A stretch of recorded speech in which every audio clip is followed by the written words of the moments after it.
আসসালামু আলাইকুম সুপ্রিয় শিক্ষার্থী, আশা করি সকলেই ভালো আছো। আজকে আমরা পড়ব হচ্ছে গতি চ্যাপ্টারের দ্বিতীয় ক্লাস। গতদিন আমরা প্রথম ক্লাস করিয়েছি, আজকে আমরা দ্বিতীয় ক্লাস করব। তো আমার এই ভিডিওতে যে স্পেশালিটি যেটা হচ্ছে যে আমি চেষ্টা করি খুব ইজিলি বিষয়গুলো বোঝানোর জন্য, খুব ছোট ছোট করে ক্লাসগুলো নেওয়ার জন্য চেষ্টা করি। যদি একটু লং হয়ে যায়, হালকা লং, এটা আমি চেষ্টা করি খুব ছোট ছোট করে ক্লাস নেওয়ার জন্য। তো আজকে আমরা পড়ব হচ্ছে গত চ্যাপ্টারের একটা বিষয় রিপিট করব, সেটা হচ্ছে পরম স্থিতি এর পরম গতি। যাই হোক, সেটা পড়বো। এরপরে পড়বো হচ্ছে দূরত্ব সরণ, এদের মধ্যে যে পার্থক্যটা, ক্রিটিক্যাল, দ্রুতি, বেগ, এইগুলো পড়বো, ত্বরণ পড়বো। তো আশা করি তোমরা উপকৃত হবে, এবং আমার ক্লাসগুলো যদি ভালো লাগে তাহলে লাইক, কমেন্ট, সাবস্ক্রাইব করে পাশে থাকবে, এটাই আশা করি। তো যাই হোক, আজকে পড়া শুরু করে দিই। পরম স্থিতি পরম গতি বোঝার আগে স্থিতি এবং গতি কি সেটা বোঝা দরকার। তো আমরা দেখি, স্থিতি হচ্ছে স্থিতি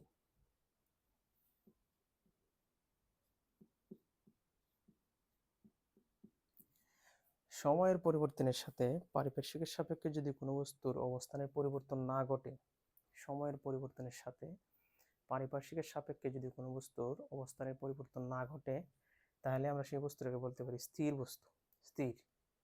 এবং বস্তুর এই অবস্থাটাকে বলা হয় স্থিতি। কি বললাম?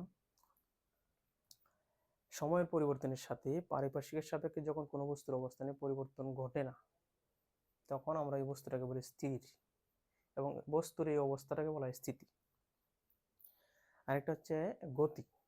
যদি বস্তু সময়ের পরিবর্তনের সাথে সাথে পারিপার্শ্বিকের সাপেক্ষে যদি কোনো বস্তুর অবস্থার পরিবর্তন ঘটে, অবস্থানের পরিবর্তন ঘটে, তাহলে আমরা সেই বস্তুটাকে বলি গতিশীল বা গতিশীল বস্তু, এবং গতিশীল বস্তুর এই অবস্থাটাকে বলা হয় গতি। তাহলে এই জায়গাতে দুইটা বিষয়, একটা হচ্ছে স্থিতি, যদি সময়ের পরিবর্তনের সাথে সাথে পারিপার্শ্বিক অবস্থানের পরিবর্তন ঘটে তাহলে গতি, আর যদি না ঘটে তাহলে কি স্থিতি। তো এখন আমরা আসি যে পরম স্থিতি আর পরম গতি।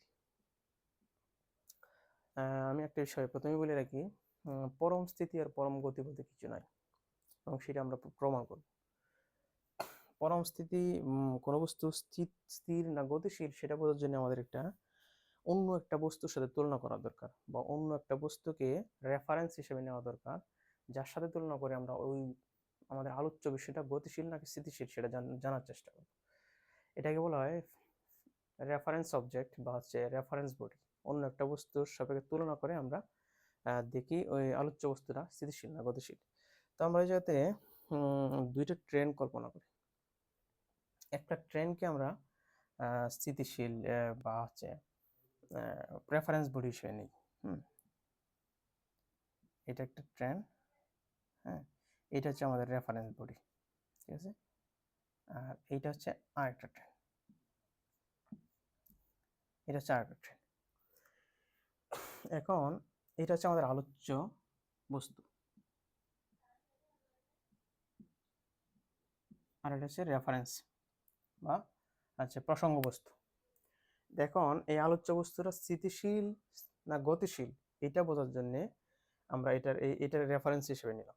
এখন আমরা এই মুহূর্তে দেখলাম যে এই বস্তুটা এই জায়গা থেকে স্থির, এই মুহূর্তে যে যত সময় দেখলাম। তারপরে কিছুক্ষণ পর 5 মিনিট সময় গেল, তারপরেও দেখলাম হচ্ছে এই বস্তুটা স্থির। আবার 7 মিনিট গেল, তারপরেও দেখলাম এই বস্তুটা স্থির। তার মানে কি, আমরা যে বস্তুটাকে রেফারেন্স হিসেবে নিলাম সেই বস্তুটা আর আমাদের আলোচ্য বস্তুটা, হ্যাঁ, সময়ের পরিবর্তনের সাথে সাথে সময় যেতেছে, কিন্তু তাদের অবস্থানের পরিবর্তন করতেছে না। 5 মিনিট আগেও যে জায়গাতে ছিল এই বস্তুটা, 5 মিনিট পরেও সেই জায়গাতে, 7 মিনিট পরেও সেই জায়গাতেই আছে। তার মানে সময়ের পরিবর্তনের সাথে সাথে আমাদের এই আলোচ্য বস্তুটা এবং রেফারেন্স বডির মধ্যে তাদের এই অবস্থানে কোনো পরিবর্তন হইতেছে না বা হচ্ছে না। তাহলে আমরা বলতে পারি কি, যেহেতু এটাও স্থির এইটাও স্থির, তার মানে কি এই দুইটা বস্তুই কি, এই আমাদের আলোচ্য বস্তুটা কি স্থির বা স্থিতিশীল, বা এই বস্তুর এই যে এই অবস্থাটাকে আমরা বলতে পারি কি স্থিতি। মানে হচ্ছে সময়ের পরিবর্তনের সাথে সাথে যদি কোনো বস্তুর অবস্থানের পরিবর্তন ঘটে তাহলে আমরা না ঘটে তাহলে আমরা সেটাকে বলবো কি স্থির বস্তু। যেহেতু আমরা 5 মিনিট আগেও দেখলাম এটা একই জায়গাতে স্থির ছিল, 5 মিনিট পরেও স্থির, তার মানে কি একই জায়গাতে আছে, তার মানে তাদের অবস্থানের পরিবর্তন ঘটতেছে না। তাহলে এই দুইটা বস্তু হচ্ছে কি এদের মধ্যে অবস্থানের পরিবর্তন ঘটছে না, তার মানে এই বস্তুটা আমাদের এই আলোচ্য বস্তুটা কি স্থির। আচ্ছা, এখন যদি অবস্থানে পরিবর্তন ঘটতো, ট্রেনটা যদি এই জায়গাতে না থেকে 5 মিনিট পরে ট্রেনটা এই জায়গায় চলে আসতো, তার মানে কি তারা এই জায়গাতে ছিল, 5 মিনিট পরে সে চলে গেল কি এই জায়গাতে, তার মানে দুইজনের মধ্যে সময়ের পরিবর্তনের সাথে সাথে তাদের মধ্যে অবস্থানে পরিবর্তন করছে, তাহলে এই বস্তুটাকে আমরা বলতাম কি গতিশীল বস্তু। এখন আমরা যত আগের উদাহরণে দেখলাম যেহেতু দুইটা বস্তুটার অবস্থানে পরিবর্তন ঘটতেছে না, তার মানে আমরা এটাকে ধরলাম কি এটা হচ্ছে কি স্থির বস্তু। এখন আমরা আরেকটা ফ্রেম অফ রেফারেন্স কল্পনা করি। আচ্ছা, তার আগে একটা জিনিস বলে নেই, যদি কোনো দুইটা বস্তু একই দিকে সমান বেগে চলতে থাকে তাহলে একটা বস্তুকে আরেকটা বস্তুর তুলনায় স্থির বলে মনে হবে। যদি দুইটা বস্তু একই দিকে সমান বেগে চলতে থাকে তাহলে একটা বস্তুকে আরেকটা বস্তুর তুলনায় কি স্থির মনে হবে। এখন এই ট্রেনটা আমাদের ছিল কি প্ল্যাটফর্মে এটা হচ্ছে রেফারেন্স বডি, এটা হচ্ছে স্থির, আর এটাকে আমরা আলোচ্য বস্তু ধরছিলাম। এটা তখন হচ্ছে কি এটাও মানে দুইটা বস্তু স্থির ছিল, তাদের মধ্যে যেহেতু সময়ের অবস্থানে পরিবর্তন হয় নাই। এখন আমরা এই ট্রেনের মধ্যে একটা ফ্রেম অফ রেফারেন্স বা রেফারেন্স অবজেক্ট বডি ধরি, তাহলে দুইটা সিটে এই পাশে এই জায়গাতে একজন মানুষ বসে আছে আর এই জায়গাতে আরেকজন মানুষ বসে আছে। দুইজন মানুষ এই ট্রেনটার ভিতরে এই কামরার মধ্যে বসে আছে।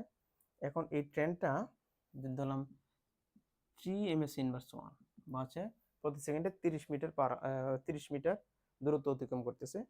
30 ms/1 বেগে এই ট্রেনটা চলতেছে। এখন এর বেগটা সবসময় একই এবং হচ্ছে এই ট্রেনটা মুভিং করতেছে সামনের দিকে। এখন এই যে ব্যক্তি এবং এই ব্যক্তি তাদের মধ্যে কিন্তু তাদের দূরত্বের বা অবস্থানে কোনো পরিবর্তন হবে না, কারণ তারা একই কামরার মধ্যে আছে এবং পুরো ট্রেনটাই মুভিং করতেছে একই দিকে সমান বেগে। তার মানে কি যদি এই ব্যক্তির তুলনায় এই বস্তু হচ্ছে এই ব্যক্তি কি স্থির, বা এই ব্যক্তির তুলনায় এই ব্যক্তি কি স্থির, কারণ যেহেতু তাদের ট্রেনের ভিতরে তাদের এই যে বসা যে চেয়ারগুলা বা সিটগুলা এগুলাও কিন্তু মুভিং করতেছে না বা তারাও মুভিং করতেছে না, তার মানে দুজনে কি পাশাপাশি আছে, তাহলে ওনার তুলনায় উনি কিন্তু স্থির বা ওনার তুলনায় উনি কিন্তু স্থির। তাহলে আমরা বলতে পারি ট্রেনের ভিতরে একজন বস্তু আর একজন বস্তুর তুলনায় হচ্ছে স্থির এবং স্থিতিশীল। এখন এই ট্রেনটাকেই যদি আমি এই প্ল্যাটফর্মের এই ট্রেনটার সাথে তুলনা করি তাহলে কি এই ট্রেনটাকে স্থির বলা যাবে? কারণ হচ্ছে প্ল্যাটফর্মে এই ট্রেনটার তুলনায় এটা হচ্ছে কি মুভিং, গতিশীল, তার মানে হচ্ছে এই ট্রেনের তুলনায় এটা গতিশীল বা অবস্থানে পরিবর্তন হইতেছে, তার মানে এই ট্রেনটা হচ্ছে গতি অবস্থায় আছে, এই ট্রেনটার গতি হয়েছে। এখন এই জায়গাতে দুইটা বিষয়, আমরা যখন এই জায়গাতে উদাহরণ দিলাম এই একজন ব্যক্তির সাপেক্ষে আরেকজন ব্যক্তির অবস্থান স্থির, তার মানে দুজন স্থির, আর প্ল্যাটফর্মের ট্রেনের তুলনায় এই ট্রেনটা হচ্ছে গতিশীল। ঠিক তেমনিভাবে আমরা যদি কোনো পরম গতি বার করতে চাই তাহলে পরম স্থিতিশীল কোনো বস্তুর সাপেক্ষে সেটাকে তুলনা করতে হবে।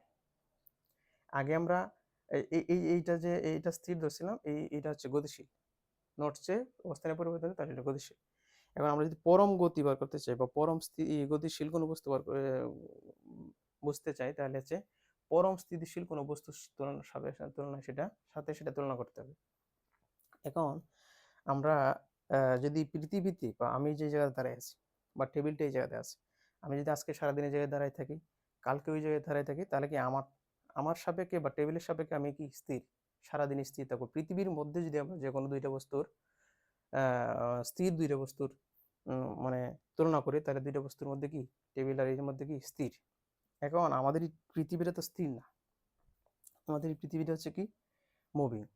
যেমন আমাদের পৃথিবীটা হচ্ছে আমাদের যে সৌরজগতের কেন্দ্র সূর্যকে কেন্দ্র করে কি মুভ করতেছে, সূর্যকে কেন্দ্র করে ঘুরতেছে। তার মানে কি আমরা যেটাকে স্থির ধরছিলাম যে আমরা স্থির ছিলাম এই জায়গাতে, তার মানে কি আমরা স্থির না, স্থিতিশীল না, তাহলে পৃথিবীটা ঘুরতেছে।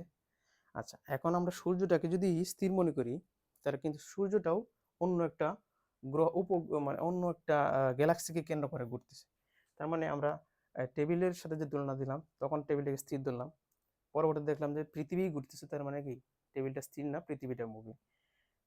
প্রতিবিরে ঘুরতেছে। এখন সূর্যকে আমরা সূর্যের সাথে যখন তুলনা করলাম, এখন দেখলাম যে সূর্য কি মুভিং, অন্য একটা গ্যালাক্সি বা নবমণ্ডলকে কেন্দ্র করে সূর্য ঘুরতেছে। তার মানে আমরা পরম স্থিতিশীল কোনো বস্তু পাইতেছি না। পরম স্থিতিশীল বস্তু যদি না থাকে তাহলে আমরা পরম গতিও পাবো না। কারণ হচ্ছে এই মহাবিশ্ব প্রতিনিয়ত হচ্ছে এক্সপ্যান্ড হচ্ছে, এক্সপানশন হচ্ছে, প্রতিনিয়ত প্রসারিত হচ্ছে। যেহেতু পরম স্থিতিশীল কোনো বস্তু খুঁজে পাওয়া যাচ্ছে না, তার মানে হচ্ছে পরম গতির কোনো অস্তিত্ব নাই। এই জন্য আমরা প্রথমে যে জিনিসটা বলছিলাম, পরম গতি এবং পরম স্থিতি বলতে কিছু নাই, সকল গতি হচ্ছে আপেক্ষিক। আমরা একটার সাথে যখন আরেকটা তুলনা করি তখন সেটাকে আমরা গতিশীল অথবা স্থিতি বলতে পারি, কিন্তু পরম গতি বা পরম স্থিতি বলতে পারি না। তার মানে আমাদের ফাইনালি আমাদের প্রুফ হইল কি, পরম গতি পরম স্থিতি বলতে কিছু নাই, সব হচ্ছে কি আপেক্ষিক গতি বা স্থিতি।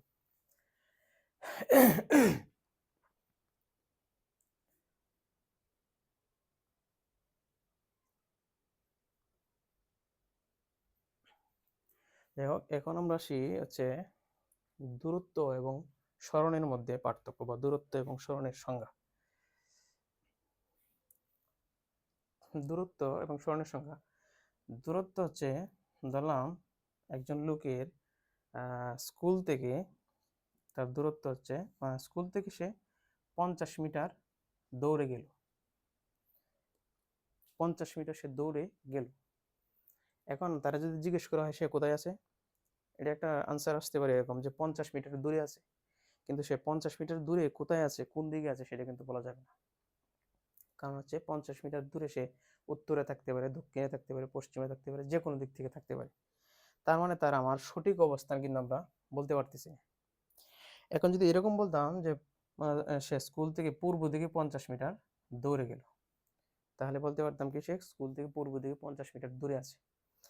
এই জায়গায় দুইটা জিনিস, প্রথমে আমরা বললাম কি 50 মিটার দৌড়ে গেল, এই যে 50 মিটার দৌড়ে গেল, 50 মিটার প্রথম দিকে যে তার অবস্থানের পরিবর্তন, এটাকে বলা হয় দূরত্ব।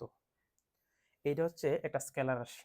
50 মিটার যে সে দৌড়ে গেল, এটা হচ্ছে তার দূরত্ব, এটাকে বলা হয় এটা এটা একটা স্কেলার রাশি।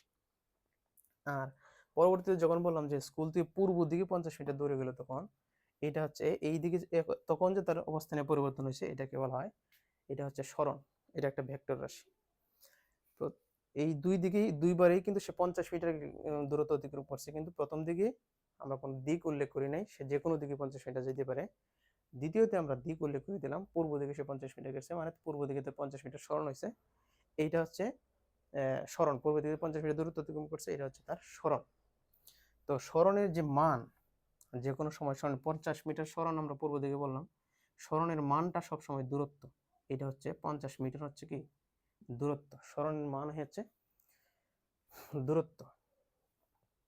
এখন কোন বস্তুর আদি আদি অবস্থান এবং শেষ অবস্থানের, কোন বস্তুর আদি অবস্থান এবং শেষ অবস্থানের মধ্যবর্তী যে দূরত্ব, মধ্যবর্তী যে অবস্থানের যে পার্থক্য, মনে করলাম একটা ওই যে স্কুলের দূরত্ব, স্কুলটা এই জায়গাতে, আর সে 50 মিটার গেল, এইটুক দূরত্ব হচ্ছে 50 মিটার, 50 মিটার। তো বস্তুর আদি অবস্থান হচ্ছে এ বিন্দুতে, শেষ অবস্থান হচ্ছে কি বি বিন্দুতে। আদি অবস্থান এবং শেষ অবস্থানের পার্থক্য বা হচ্ছে রৈখিক দূরত্ব হচ্ছে সরণের মান। কোন বস্তুর আদি অবস্থান এবং শেষ অবস্থানের যে পার্থক্য এবং বা হচ্ছে রৈখিক যে দূরত্ব, সেই রৈখিক দূরত্বটা হচ্ছে কি সরণের মান। এবং সরণ, সেই বস্তুটার দিক বা সরণের দিক হবে আদি অবস্থান থেকে শেষ অবস্থানের দিকে, এই দিকে, পূর্ব দিকে। হ্যাঁ, তার মানে কি হলো, আমরা বলতেছি যে কোনো বস্তুর আদি অবস্থান এবং শেষ অবস্থানের মধ্যবর্তী যে পার্থক্য বা যে রৈখিক দূরত্ব, এটা হচ্ছে সরণের মান। এই জায়গাতে আমরা বললাম কি 50 মিটার পূর্ব দিকে, তাহলে 50 মিটার হচ্ছে তার সরণের মান, এটা হচ্ছে দূরত্ব। আর সরণের দিক হবে আদি অবস্থান থেকে শেষ অবস্থানের দিকে। যে আদি অবস্থান আমাদের এই বিন্দুতে ছিল, শেষ অবস্থান কি বি বিন্দুতে, তো এই দিকে হচ্ছে কি সরণ।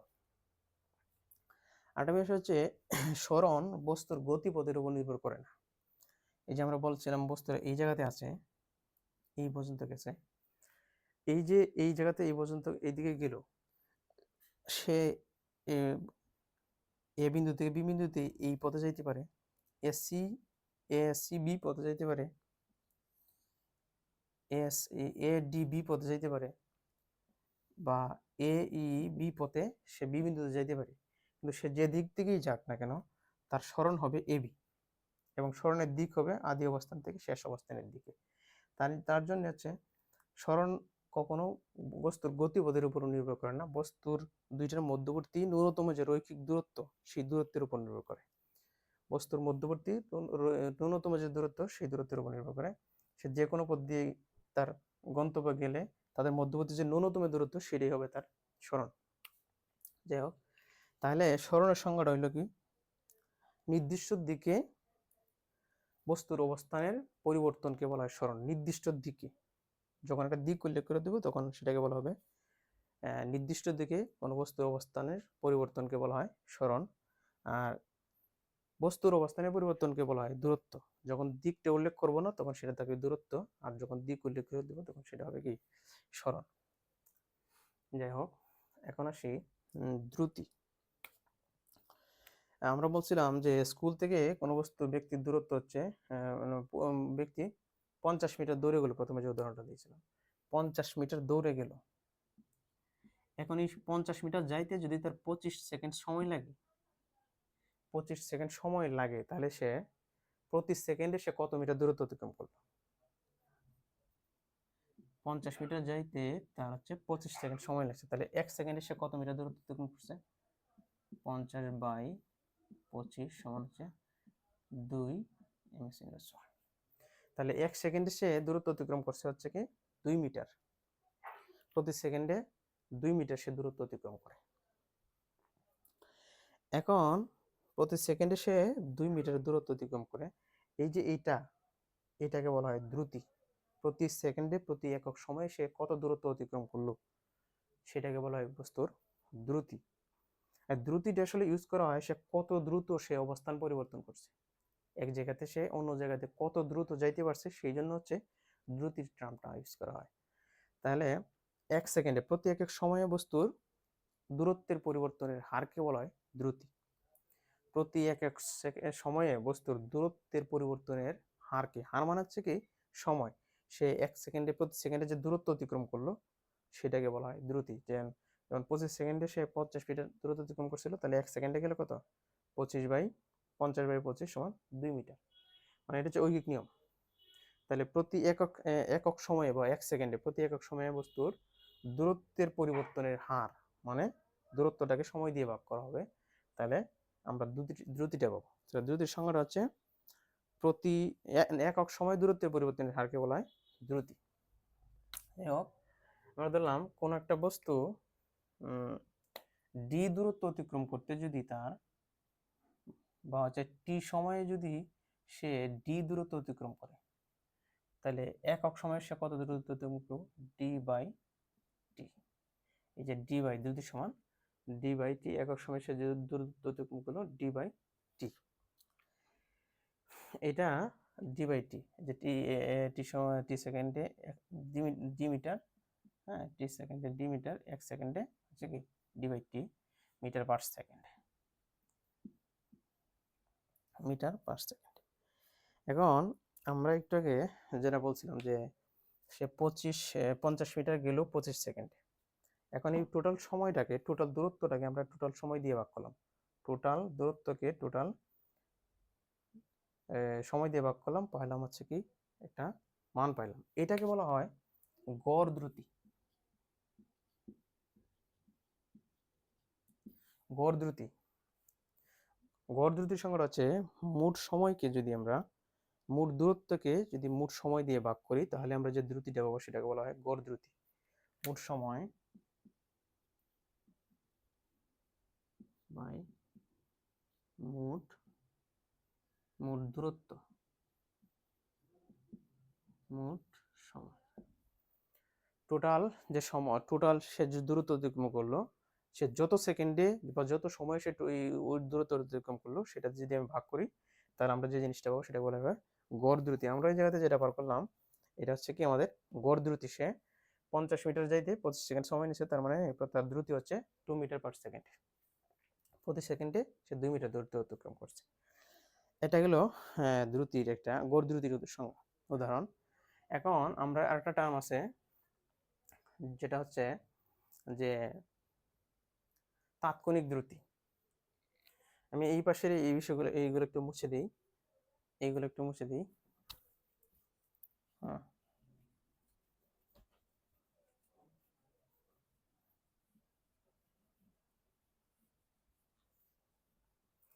তাৎক্ষণিক দ্রুতি, এই যে আমরা বলছি যে 50 সেকেন্ডে টোটাল 50 মিটার গেল হচ্ছে 25 সেকেন্ড এ থেকে বি।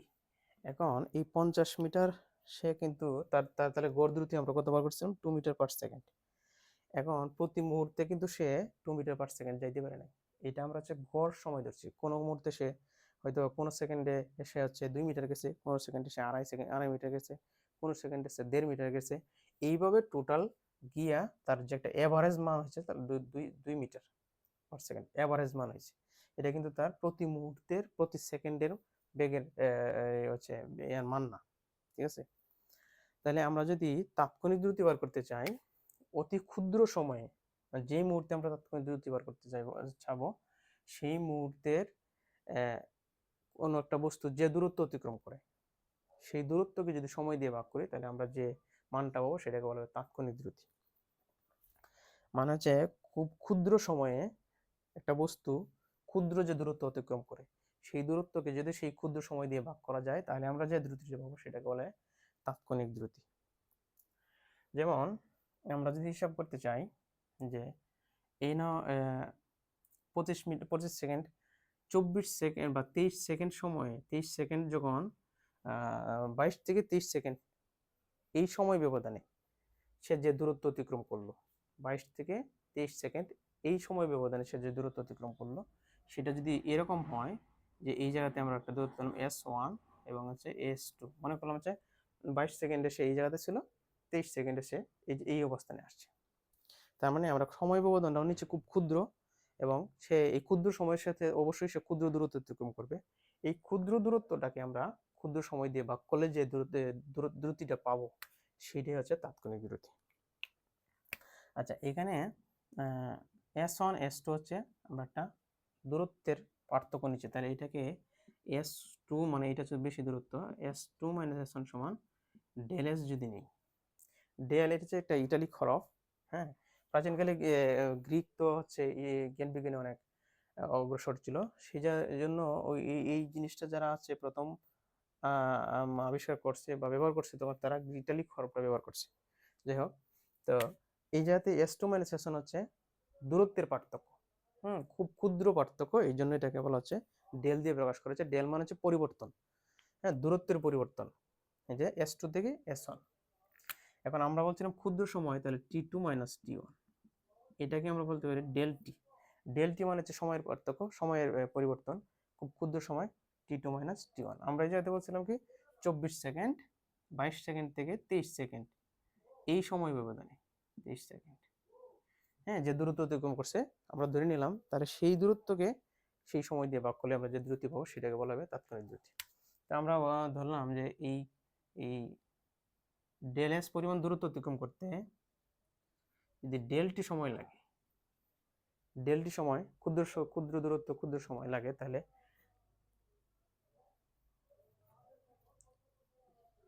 ডেলটি ডেল এস, হ্যাঁ, ডেলটি সময় যদি ডেল এস দূরত্ব অতিক্রম করে তাহলে 1 সেকেন্ডে বা 1 সেকেন্ডে যে দূরত্ব অতিক্রম করবে del T del S by del T, এটাকে বলা হবে তাৎক্ষণিক দ্রুতি, ডেল এস বাই ডেলটি। বা আমরা তো 1 সেকেন্ড সময় পার্থক্য দিলাম, 1 সেকেন্ডের কম সময়ও তো হতে পারে। ধরলাম যে 22 সেকেন্ড 22 মিনিট 35 সেকেন্ড থেকে 23 মিনিটের মধ্যে যে সময়, সেই সময় সে যে দূরত্ব অতিক্রম করবে এরকমও তো হতে পারে। মানে হচ্ছে এটা খুবই ক্ষুদ্র সময়, টেন্স টু জিরো, মানে সময় ব্যবধানটা এরকম যেটা প্রায় জিরোর কাছাকাছি, এরকম ক্ষেত্রে হচ্ছে এই ডেল এস বা ডেলটি ব্যবহার করা হয়। তো অতি ক্ষুদ্র সময় ব্যবধানে যে দূরত্ব অতিক্রম করে সেই দূরত্বকে যদি সেই সময় দিয়ে ভাগ করা যায় তাহলে আমরা যে মানটা পাবো সেটাকে বলে তাৎক্ষণিক দ্রুতি। তো এই সংজ্ঞাটা এরকম, এই বইয়ে এরকম নাই। আমি বলে দিই যে সময় ব্যবধান যখন শূন্যের কাছাকাছি তখন সেই ক্ষুদ্র দূরত্বকে ক্ষুদ্র সময় দিয়ে ভাগ করলে যে বেগ পাওয়া যায়, যে দ্রুতি পাওয়া যায় তাকে বলে তাৎক্ষণিক দ্রুতি। সময় ব্যবধান যখন শূন্যের কাছাকাছি বা সময় ব্যবধান যখন খুবই কম তখন সেই সময়ে কোনো বস্তু যে দূরত্ব অতিক্রম করে সেই দূরত্বকে সেই সময় দিয়ে ভাগ করলে আমরা যে দ্রুতি পাবো তাকে বলা হয় তাৎক্ষণিক দ্রুতি। ক্লিয়ার? আচ্ছা, আমরা পড়লাম হচ্ছে স্থিতি, গতি, দূরত্ব, সরণ, হচ্ছে আর হলো হচ্ছে দ্রুতি, তাৎক্ষণিক দ্রুতি। তো এই জায়গায় একটা জিনিস বাদ পড়ছে, এটা হচ্ছে দ্রুতি এবং বেগের পরে আসি যে বেগ, যেহেতু বেগে যায়নি, আগে দ্রুতি পড়তেছি। আচ্ছা, এখন দ্রুতির মাত্রা হচ্ছে দ্রুতি তো আমরা জানি দ্রুতি সমান বেগ বাই সময়। দ্রুতিকে সাধারণত ভি দিয়ে প্রকাশ করা হয়। তাহলে ভি সমান বেগ বাই সময়।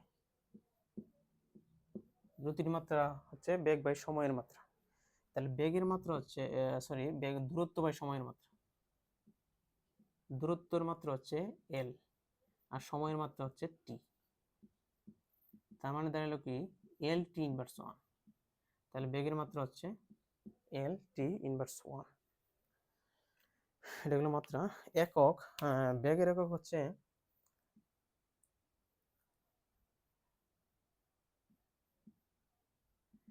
সময় বাই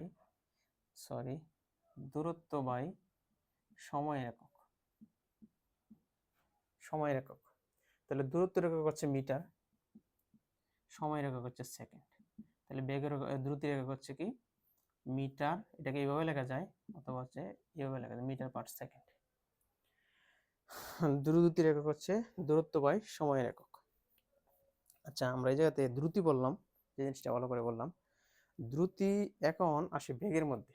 তো আমরা যে উদাহরণটা দিয়ে এই দ্রুতি বোঝালাম সেটা হচ্ছে যে স্কুল থেকে সে 50 মিটার দৌড়ে গেল 25 সেকেন্ড, এটা দিয়ে বলছিলাম। এখন যদি আমরা বলি স্কুল থেকে সে 50 মিটার পূর্ব দিকে দৌড়ে গেল, তাহলে আমরা এতক্ষণ যা যা পড়াইলাম দ্রুতির জন্য সবগুলাই ওই বেগ আর দ্রুতির জন্য একই হয়ে যাবে। কারণ বেগের মাত্রাও যা, দ্রুতির মাত্রাও তা। বেগের একক যা, দ্রুতির একক তা। শুধু তাদের মধ্যে হচ্ছে পার্থক্যটা হচ্ছে দিকের পার্থক্য। যখন সে পূর্ব দিকে 50 মিটার 25 সেকেন্ডে গেল, তার মানে হচ্ছে কি তার বেগ হচ্ছে 2 মিটার পার সেকেন্ড। আর যখন আমরা দিকটা উল্লেখ করব না তখন তার দ্রুতি হবে 2 মিটার পার সেকেন্ড। দ্রুতি হচ্ছে একটা স্কেলার রাশি, বেগ হচ্ছে একটা ভেক্টর রাশি। দ্রুতি আর বেগের মধ্যে পার্থক্য হচ্ছে দিকের, ডিরেকশনের পার্থক্য, আর এছাড়া কোনো পার্থক্য নাই। বেগের মানটাই হচ্ছে দ্রুতি, আর নির্দিষ্ট দিকে দ্রুতি হচ্ছে বেগ। তাহলে আমরা যদি দ্রুতি আর বেগের মধ্যে পার্থক্য দেখি, নির্দিষ্ট দিকে কোনো বস্তুর অবস্থানের পরিবর্তনের হারকে বলা হয় বেগ, আর কোনো বস্তুর অবস্থানের পরিবর্তনের হারকে বলা হয় দ্রুতি। কোনো বস্তুর অবস্থানের পরিবর্তনের হারকে বলা হয় দ্রুতি, কোন নির্দিষ্ট দিকে কোনো বস্তুর অবস্থানের পরিবর্তনের হারকে বলা হয় বেগ। দ্রুতি একটা স্কেলার রাশি, বেগ একটি ভেক্টর রাশি। মানের পরিবর্তন করলে, শুধু মানের পরিবর্তন করলে দ্রুতির পরিবর্তন হয়, মান ও দিক উভয়ের পরিবর্তন করলে বেগের পরিবর্তন হয়। দ্রুতি হচ্ছে বেগের মান, আর নির্দিষ্ট দিকে দ্রুতি হচ্ছে বেগ। এই হচ্ছে 4টা পার্থক্য। আশা করি তোমরা বুঝতে পারছো। তা এখন আমরা দেখি হচ্ছে ত্বরণ। ত্বরণের সংজ্ঞাটা হচ্ছে নির্দিষ্ট দিকে বেগ বৃদ্ধির হারকে বলে ত্বরণ। বেগ বৃদ্ধির কেন বললাম, বেগ বৃদ্ধির হারকেই বলা হয় ত্বরণ। যদি বেগের হার মানে বৃদ্ধি মানে পরিবর্তন, হ্রাস হইলেও পরিবর্তন হয়, কিন্তু হ্রাস হইলে সেটাকে বলে মন্দন, বাংলা অর্থ হচ্ছে মন্দন। আর যদি বৃদ্ধি পায় তখন সেটা হচ্ছে ত্বরণ, এটাকে বলে অ্যাক্সিলারেশন। তাহলে নির্দিষ্ট দিকে কোনো বস্তুর বেগ বৃদ্ধির হারকে বলে ত্বরণ। নির্দিষ্ট দিকে কোনো বস্তুর বেগ বৃদ্ধির হারকে বলে কি ত্বরণ। এখন আমরা একটা দেখি যে একটা বস্তু ভি আদি বেগ নিয়ে হ্যাঁ, টি সেকেন্ডে ইউ আদিবেগ নিয়ে টি সেকেন্ডে ভি বেগে ভি অবস্থানে, সরি, কোনো একটা বস্তু ইউ আদিবেগ নিয়ে টি সেকেন্ডে ভি অবস্থানে পৌঁছাইছে এবং তার শেষ বেগ ছিল হচ্ছে ভি। ঠিক আছে, ইউ আদিবেগ নিয়ে টি সেকেন্ডে বি অবস্থানে পৌঁছাইছে, তখন তার শেষ বেগ ছিল কি ভি।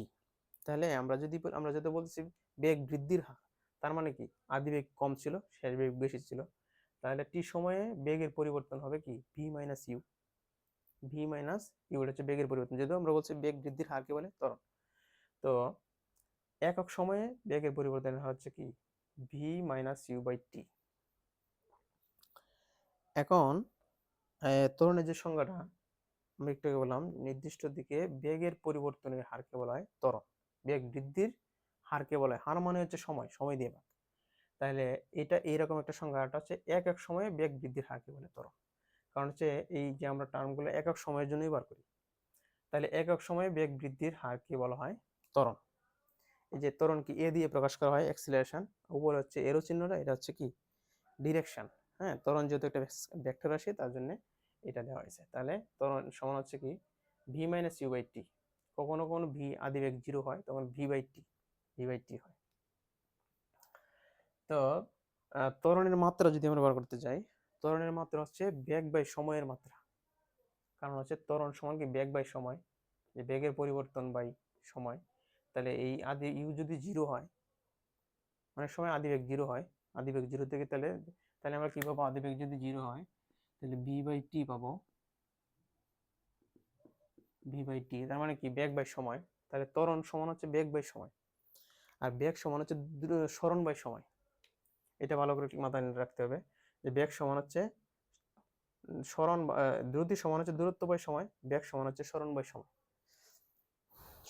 দ্রুতি সরণের মধ্যে পার্থক্য হচ্ছে বেগের, সরণের দ্রুতি সরণের মধ্যে পার্থক্য হচ্ছে দিকের, সরণের দিক আছে। বেগ দ্রুতির মধ্যে পার্থক্য হচ্ছে দিকের, বেগের দিক আছে, দূরত্বে দ্রুতির দিক নেই। যাই হোক, তাহলে বেগ সমান হচ্ছে দূরত্ব সরণ বাই সময়, আর ত্বরণ সমান হচ্ছে বেগ বাই সময়। তাহলে ত্বরণের মাত্রা হবে বেগ বাই সময়ের মাত্রা।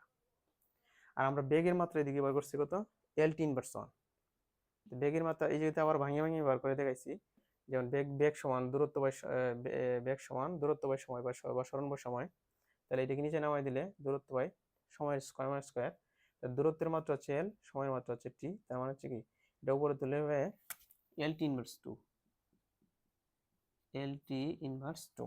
তার মানে ত্বরণের মাত্রা হচ্ছে এল টি ইনভার্স 2। আর ত্বরণের একক হচ্ছে বেগ বাই সময়ের একক, তার বেগের একক হচ্ছে এম এস ইনভার্স 1, আর সময় তো নিচে হচ্ছে সময়, সময় সমান হচ্ছে এস।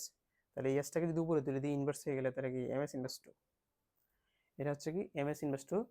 এর ত্বরণের একক হচ্ছে এম এস ইনভার্স 2। কোন বস্তুর যদি বেগের সুষম ত্বরণ, যখন ত্বরণ যখন বৃদ্ধি পাইতে থাকে তখন সেটাকে বলা হয় বেগ, যখন বৃদ্ধি পাইতে থাকে তখন সেটাকে বলা হয় ত্বরণ, আর বেগ যখন হ্রাস পাইতে থাকে তখন হচ্ছে কি মন্দন বলে সেটাকে।